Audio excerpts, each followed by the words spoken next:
विषय असा आहे की गेली 53 वर्ष मी शिवसैनिक म्हणून निष्ठेने काम करतो आहे. शिवसेनेच्या प्रत्येक आंदोलनात भाग घेतला आहे. बाळासाहेब ठाकरे आणि आनंद दिघे साहेब यांचा सैनिक म्हणून मी कार्यरत होतो आणि केसेस अंगावर घेतल्या. आणि हा जो सत्ता संघर्ष सुरू झाला आहे 3.5 वर्षापूर्वी, त्यावेळेला एकनाथ शिंदे विरुद्ध यांच्याच बालेकिल्ल्यात राहून त्यांना आव्हान देणारा एकमेव मी शिवसैनिक आणि पत्रकार होतो. असं असताना पक्षाकडनं मला सन्मानाची वागणूक कधीच मिळाली नाही, उपेक्षा वाटायला आली. परंतु एक शिवसेनेवरची निष्ठा आणि बाळासाहेबांनी जो शब्द दिला होता माझ्या उद्धवला सांभाळा, या एकमेव कारणास्तव मी पक्षाशी एकनिष्ठ राहिलो आणि प्रतिकूल परिस्थितीत देखील काम करत राहिलो. यापूर्वी देखील माझ्यावर हल्ले करण्याचा प्रयत्न झाला, परंतु तो यशस्वी झाला नाही. माझ्यावर एक गुन्हा दाखल झाला, जो मी एकनाथ शिंदेबद्दल लेख लिहिले होते त्यावरून. त्या सगळ्याला मी सामोरा गेलो, कुठेच खचलो नाही. पक्षाने मला साथ कधीच दिली नाही, परंतु मी स्वबळावर सगळं लढत गेलो. परंतु आता जो हल्ला झाला 5 फेब्रुवारीला, तो प्राणघातक हल्ला होता आणि त्यावेळेला जर लोक जमली नसती तर कदाचित माझी हत्या पण झाली असते. मला पक्षाकडनं एवढीच अपेक्षा होती की मी आर्थिकदृष्ट्या सबळ आहे, तुम्हाला तुमच्याकडनं आर्थिक मदतीची अपेक्षा नाही आहे, पोलीस स्टेशन कोर्ट कचेरीमध्ये देखील तुमची मदत नाही आहे. परंतु एक माणुसकी म्हणून आपल्या एक ज्येष्ठ कार्यकर्त्यावर, पत्रकारावर हल्ला झाला आहे, तर त्याचा पक्षाने निषेध व्यक्त केला पाहिजे होता आणि आरोपी जे कोणी असतील त्यांना त्वरित अटक करा आणि कारवाई करा, अशी एक माफक अपेक्षा होती.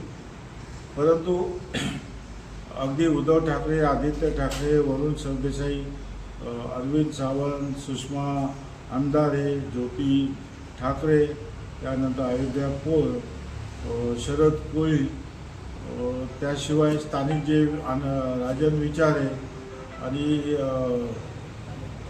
केदारे,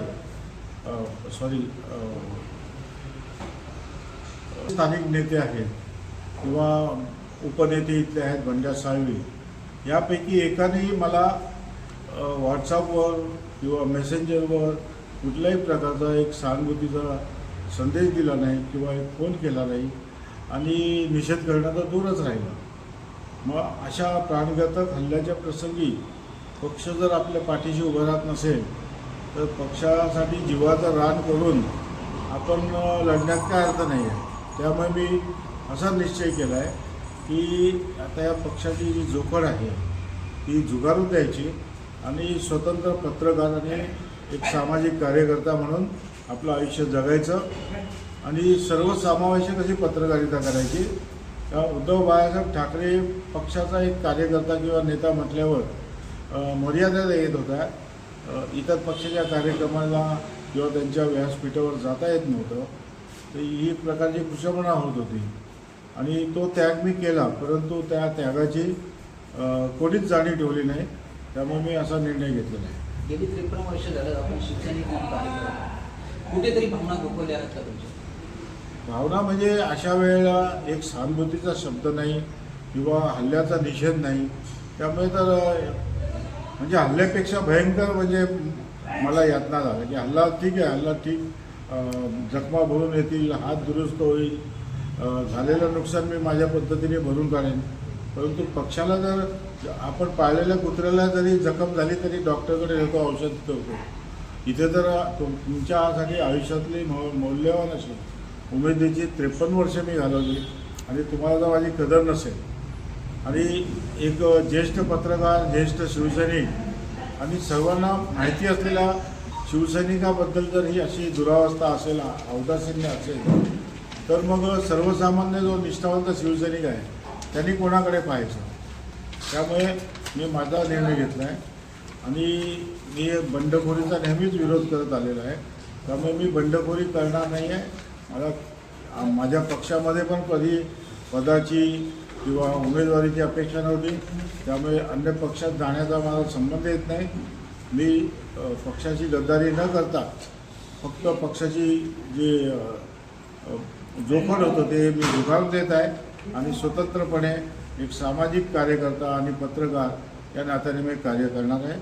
आणि याआधी पण अन्यायविरोधी संघर्ष समिती असो, महाराष्ट्र साहित्य परिषद असो, पत्रकार संघटना असो किंवा कालिका कला मंडळ या विविध संस्थांच्या माध्यमातून माझं सामाजिक कार्य सुरूच होतं.